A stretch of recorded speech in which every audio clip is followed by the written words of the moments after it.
Mirando a la cruz, yo soy salvo. Mirando a la cruz, soy perdonado. Con el sacrificio en la cruz del Calvario, fui libertado.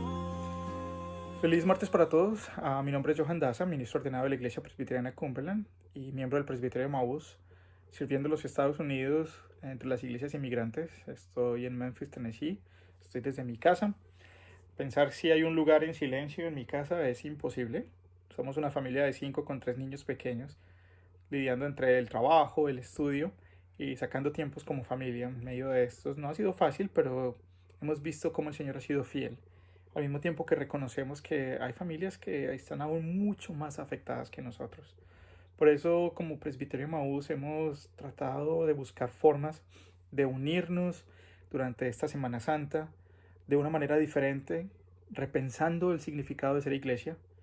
Y el día de hoy yo quiero compartir como devocional la lectura de Hebreos capítulo 7 versículos 1 al 28, que nos presenta a nuestro Señor Jesucristo como nuestro sumo sacerdote, un sacerdocio superior al sacerdocio levítico de los descendientes de Leví, que se inició con Aarón, hermano de Moisés. El sacerdocio del Señor Jesucristo superior, Hebreos lo presenta en comparación con el sacerdocio de Melquisedec en el Antiguo Testamento, de quien no hay mucha referencia.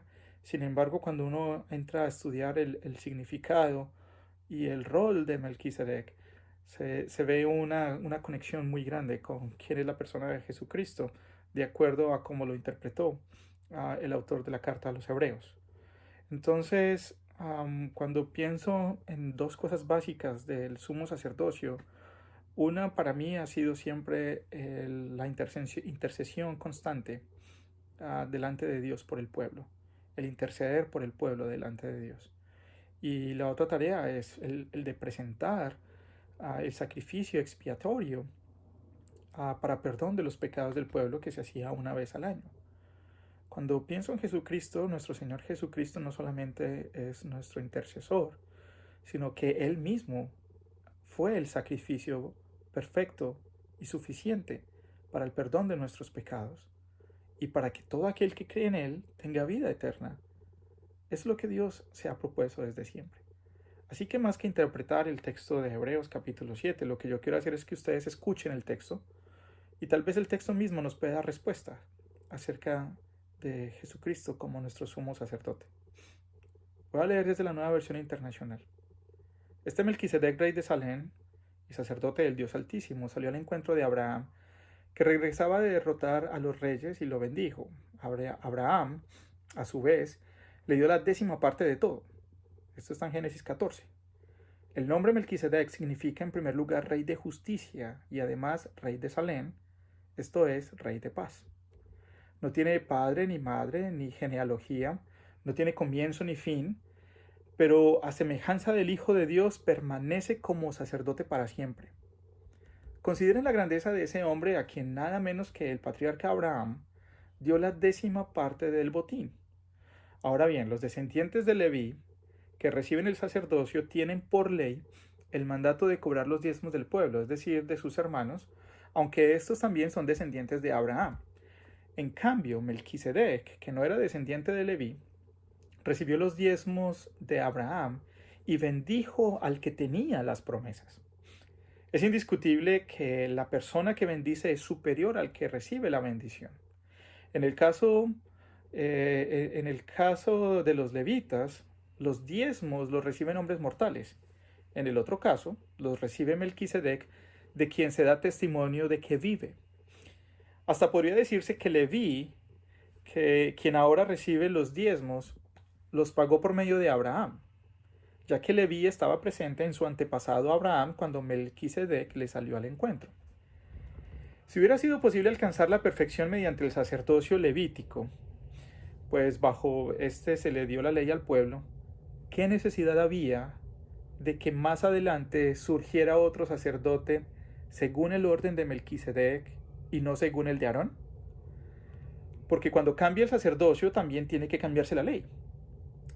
En efecto, Jesús de quien se dicen todas estas cosas era de otra tribu, de la cual nadie se ha dedicado al servicio del altar. Es evidente que nuestro Señor procedía de la tribu de Judá, respecto a la cual nada dijo Moisés con relación al sacerdocio. Y lo que hemos dicho resulta aún más evidente si, a semejanza de Melquisedec, surge otro sacerdote que ha llegado a hacerlo no conforme al requisito legal respecto al linaje humano, sino conforme al poder de una vida indestructible. Pues de él se da testimonio en Salmo 110. Tú eres sacerdote para siempre, según el orden de Melquisedec. Por una parte, la ley anterior queda anulada por ser inútil e ineficaz, ya que no perfeccionó nada. Y por la otra, se introduce una nueva esperanza mejor, mediante la cual nos acercamos a Dios. Y no fue sin juramento. Los otros sacerdotes llegaron a hacerlo sin juramento, mientras que éste llegó a hacerlo con el juramento de aquel que le dijo, otra vez en los Salmos, el Señor ha jurado, no cambiará de parecer, tú eres sacerdote para siempre. Por tanto, Jesús ha llegado a ser el que garantiza un pacto superior. Ahora bien, como a aquellos sacerdotes la muerte les impedía seguir ejerciendo sus funciones, había muchos de ellos. Pero como Jesús permanece para siempre, su sacerdocio es imperecedero.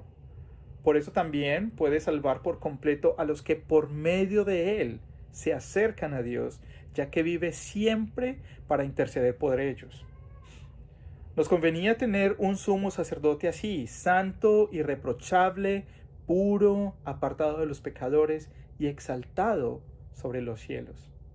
A diferencia de los otros sumos sacerdotes, él no tiene que ofrecer sacrificios día tras día, primero por sus propios pecados y luego por los del pueblo, porque él ofreció su sacrificio una sola vez y para siempre, cuando se ofreció a sí mismo.